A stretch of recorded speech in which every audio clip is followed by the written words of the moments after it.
जय हिंद, नमस्कार दोस्तों। आप सभी का स्वागत है एमबी राजेश इलेक्ट्रिकल्स में। दोस्तों आज की वीडियो में हम सभी को बताने वाले हैं। तो यहाँ पर देखिए, आज हम आपको बताएंगे ट्रांसफार्मर के बारे में। ठीक, तो ट्रांसफार्मर क्या होते हैं दोस्तों, उसको बहुत विस्तार से इस वीडियो में हम बताने की कोशिश किए हैं। आप लोग से ही रिक्वेस्ट करते हैं, वीडियो का देखिए पूरा लास्ट तक आप देखते हैं तो ट्रांसफार्मर के बारे में आप बहुत कुछ सीख सकते हैं, क्योंकि ट्रांसफार्मर के बारे में बहुत अच्छा से यहाँ पे हम आपको बताने की बिल्कुल कोशिश किए। ठीक दोस्तों, यहाँ पे सबसे पहला जो हमारा टॉपिक है, यहाँ पे यदि आप देखेंगे तो यहाँ पे लिखा हुआ है कि ट्रांसफार्मर जो है दोस्तों, वो ट्रांसफार्मर क्या होती है। ठीक, तो ट्रांसफार्मर जो हमारे होते हैं दोस्तों, वो इसको आप यह भी कर सकते हैं, जो इलेक्ट्रिक सिस्टम होती है दोस्तों, उस इलेक्ट्रिक सिस्टम का ये ट्रांसफार्मर एक मुख्य कार्य भी होती है।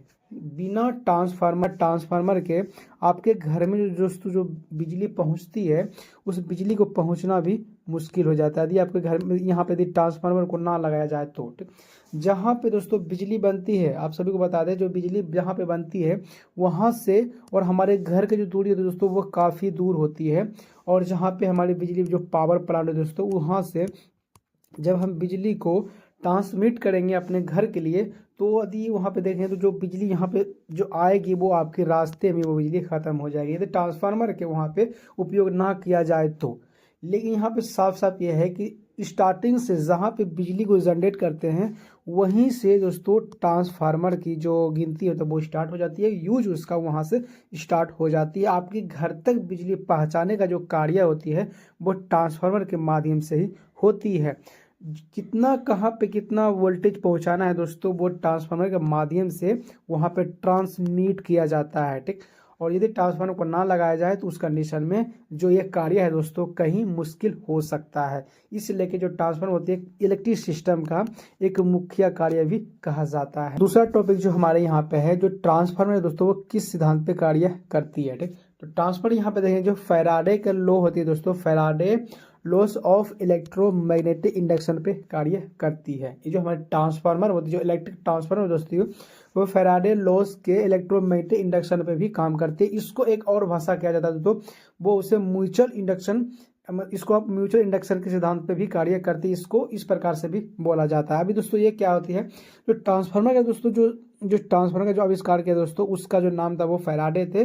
तो उन्होंने उनका नाम पे ही इस सिद्धांत को मतलब दर्शाया गया और बताया गया है। ठीक, तो ट्रांसफार्मर यहाँ पे देखेंगे तो, और उसके साथ साथ में जो मोटर होती है दोस्तों, जैसे मोटर हो गई हमारी, और ट्रांसफार्मर हो गई, और जो हमारे दोस्तों जो डीजी है, वो डीजी भी दोस्तों हमारे इसी इंडक्शन पे काम करती है, मतलब इलेक्ट्रोमैग्नेटिक इंडक्शन पे ही कार्य करती है। वो मोटर हो या फिर मोटर दोस्तों, जो आपके घर में जो मोटर होती है, जो इंडक्शन मोटर दोस्तों, उस मोटर की हम बात कर रहे हैं। वो मोटर हो या फिर ट्रांसफार्मर या फिर डीजी हो, वो जितनी भी दोस्तों होती है, डीजी जो जनरेटर जिसे हम बोलते हैं, वो जो होती है दोस्तों, वो सभी इन तीनों चीज़ों जो होती है, वो आपकी फैराडे लॉज के ऑफ इलेक्ट्रोमैग्नेटिक इंडक्शन पे ही कार्य करती है। इसी जैसे हम आपको बताएं कि म्यूचुअल इंडक्शन पे भी है, इसको इस प्रकार बोला जाता है, म्यूचुअल इंडक्शन के सिद्धांत पे भी कार्य करती है, उस प्रकार भी आप बोल सकते हैं। या फिर आपको यहाँ पे यह देख सकते हैं, इलेक्ट्रोमैग्नेटिक इंडक्शन पे भी कार्य करती है। ठीक, ये जो हमारी मोटर और ट्रांसफार्मर होती है। तो दोस्तों यहाँ पे यदि आप देखेंगे, जो हम यहाँ सामने में, तो यहाँ पे लिखा हुआ है ट्रांसफार्मर का क्या काम होता है। ठीक, यहाँ पर देख सकते हैं। तो ट्रांसफार्मर का जो काम है दोस्तों, जैसे कि हम आपको बताएं, शुरुआत में ही बताएं, ट्रांसफार्मर का दो मतलब कारण होता है। कहीं भी ट्रांसफार्मर को मतलब सप्लाई को भेजना हो, तो उसको कितना वोल्टेज को कहाँ पे भेजना है, वो जो होता है वो ट्रांसफार्मर के माध्यम से होती है। ठीक, तो यहाँ पे आप देखेंगे, मानते एग्जाम्पल हमारे पास में यहाँ पर एक ट्रांसफार्मर है। ठीक, और इसके इनपुट में हमको आउटपुट में चाहिए क्या, तो आउटपुट में हमें मानते हैं हमारे पास में 440 वोल्ट चाहिए, या फिर 220 वोल्टेज होती है, वो दोस्तों सेम ही होती है दोनों। ठीक, तो यहाँ पे हमारे पास में यहाँ पे 11 केवी का वोल्टेज है। ठीक, तो यहाँ पे क्या होता है, इस 11 केवी को यदि हम अपने होम में, यदि हम अपने घर में इस मतलब इतनी वोल्टेज को यदि हम इंटर कराते हैं, तो उस कंडीशन में क्या होगा, आपके घर का जितनी भी अप्लायंसेस है दोस्तों, वो सभी डेड हो जाएगी और ख़राब भी हो सकती है। उस कंडीशन में बहुत सारे प्रॉब्लम देखने को मिल सकते हैं। लेकिन इतना यूज हम अपने घर में नहीं कर सकते हैं, क्योंकि आपको पता है जितने भी इलेक्ट्रिक का जो कंपोनेंट है दोस्तों, वो आपके 440 या 220 वोल्टेज पर कॉमन सी इतनी ही होती है, इतनी पे ये ऑपरेट की जाती है। तो उस कंडीशन में यदि आप 11 के भी को यहाँ पे मतलब आउटपुट कराते हैं, तो उस कंडीशन में आपका जो घर का जो अप्लायंसेस है दोस्तों, वो सभी अप्लायंसेस खराब हो सकती है। इसलिए क्या होता है, ट्रांसफार्मर का मेन कार्य होता है, जो 11 के भी जो होता है दोस्तों, इसको सबसे पहले ट्रांसफार्मर में इन किया जाता है और यहाँ पर देखेंगे तो आपको 3 ही यहाँ पे आपको इनपुट में आपको वायर दिखेगी। तो यहाँ पे ट्रांसफार्मर में सबसे पहले 11 केवी को इसमें इन किया जाता है। उसके बाद जो घर में होती है, जो यहाँ पे पोल में जो खंभे लगी होती है दोस्तों, उसमें क्या होता है, यहाँ पे इसको इस प्रकार से इसमें कनेक्ट किया जाता है। ठीक है, यहाँ पे देखेंगे तो इसमें 4 वायर इसमें कनेक्ट करते हैं और वो जो निकलती है यहाँ पे वन फेज टू फेज देखेंगे तो आपको यहाँ पे 440 जो बोलते हैं, क्योंकि 440 होती नहीं है, आपको समझाने के लिए हम बता रहे हैं फेज टू फेज। और फेज न्यूट्रल में यहाँ पे देखेंगे तो आपको यहाँ पे 220 वोल्टेज देखने को मिलेगी।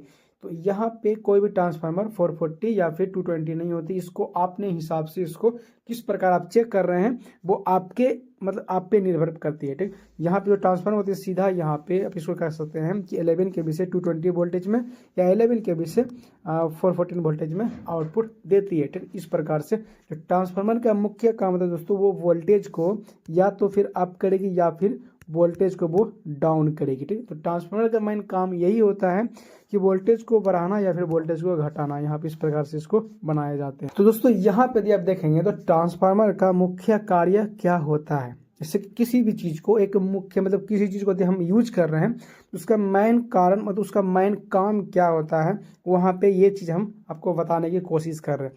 तो दोस्तों इसके पीछे हम आपको बताए थे कि जो भी कोई भी ट्रांसफार्मर हो तो ट्रांसफार्मर का मुख्य कार्य या फिर क्या काम होता है वो वही होता है जो इसे यहाँ पे मानते हैं कि ये जो हमारे एक ट्रांसफार्मर यहाँ पे एक ट्रांसफार्मर है और ये यहाँ पर एक दूसरा ट्रांसफार्मर। ठीक, तो इन दोनों ट्रांसफार्मर को हम अलग अलग से यूज करते हैं। मुख्य कारण यही होता है कि वोल्टेज को अप करना या फिर वोल्टेज को डाउन करना। बात दोनों दोस्तों एक ही है, लेकिन यहाँ पे हम आपको 2 टॉपिक इसीलिए लिए ताकि आपको समझने में थोड़ा क्लियरिटी हो जाए, किसी प्रकार कोई डाउट नहीं हो। जैसे वहाँ बताया मैं आपको ट्रांसफार्मर का क्या काम होता है। तो ट्रांसफार्मर का काम होता है वोल्टेज को बढ़ाना या फिर वोल्टेज को घटाना, वो आपके रिक्वायर्ड के आधार पर होती है। ठीक है, यहाँ पे कोई फिक्स नहीं होती है। कभी कभी क्या होता है, यहाँ पे मानते हैं कि ट्रांसफार्मर यहाँ पे हमारे पास में 220 वोल्टेज एग्जांपल हम ले रहे हैं, यहाँ पे 220 वोल्टेज है और हमको आउटपुट में 11 केवी का वोल्टेज चाहिए। तो उस कंडीशन में क्या होता है, वो भी ट्रांसफार्मर से होती है। तो मुख्य कारण जो होती है वो वोल्टेज को कम वोल्टेज को भी वो और मतलब कम वोल्टेज को भी वो बढ़ा के निकाल देता है, वो ट्रांसफार्मर का मुख्य कारण होती है। और जहाँ पे यहाँ पे एग्जाम्पल हमारे पास में 11 केवी का लाइन है, तो इस 11 केवी का इस ट्रांसफार्मर दिया हम इसमें ट्रांसफार्मर हम इनपुट देते हैं तो आउटपुट में हमें वो 220 वोल्टेज निकाल के देगी। तो मुख्य कारण यही होता है। और इसमें यह होता है जो ट्रांसफार्मर होता है दोस्तों, वो फ्रीक्वेंसी आप तो नाम सुने होंगे, विदाउट फ्रीक्वेंसी को चेंज किए ही वो वोल्टेज को कम या फिर ज़्यादा करती है। ट्रांसफार्मर का एक खासियत है कि बिना फ्रीक्वेंसी को बदले वो दोस्तों वो वोल्टेज को कम करेगी और वोल्टेज को बढ़ाएगी भी। तो ट्रांसफार्मर का एक मुख्य कार्य यही होती है कि वोल्टेज को कहाँ पे कितना वोल्टेज को अप कराना है और कहाँ पे कितना वोल्टेज को डाउन कराना है। तो ट्रांसफार्मर का मुख्य कार्य यही होता है। तो दोस्तों अभी इतनी सी तो क्योंकि ट्रांसफार्मर के बारे में यदि और भी को आप कुछ सीखना चाहते हैं फिर जानना चाहते हैं तो हमारे चैनल को सब्सक्राइब कर सकते हैं, क्योंकि ऐसे ही टॉपिक हम अपने ट्रांसफार्मर के ऊपर बहुत सारे लेके आने वाले हैं। और हम आपको ट्रांसफार्मर पे यहाँ पे जाके आपको लाइव में ट्रांसफार्मर के आपको दिखाएंगे। वहाँ पे जब हम पार्ट का वीडियो बनाएंगे तो वहाँ पे आपको लाइव भी एक वीडियो बनाएंगे ट्रांसफार्मर पे, यहाँ पे जाके वहाँ पे आपको बताने की कोशिश करेंगे जितनी होगी, क्योंकि ट्रांसफार्मर जो होती है वो चालू कंडीशन में होती है। वहाँ पे हम आपको सभी कुछ बताने और समझाने की कोशिश करेंगे। तो यदि वो चीज़ सब कुछ सीखना चाहते हैं देखना चाहते हैं दोस्तों तो हमारे चैनल को सब्सक्राइब करके रख सकते हैं, क्योंकि वो उसकी वीडियो बहुत जल्द ही हम अपने चैनल पर लेके आने वाले हैं, वो चीज़ आप सीख सकते हैं। दोस्तों आज के वीडियो में इतना ही, मिलते हैं किसी नेक्स्ट वीडियो में किसी नेक्स्ट टॉपिक के साथ, तब तक के लिए जय हिंद।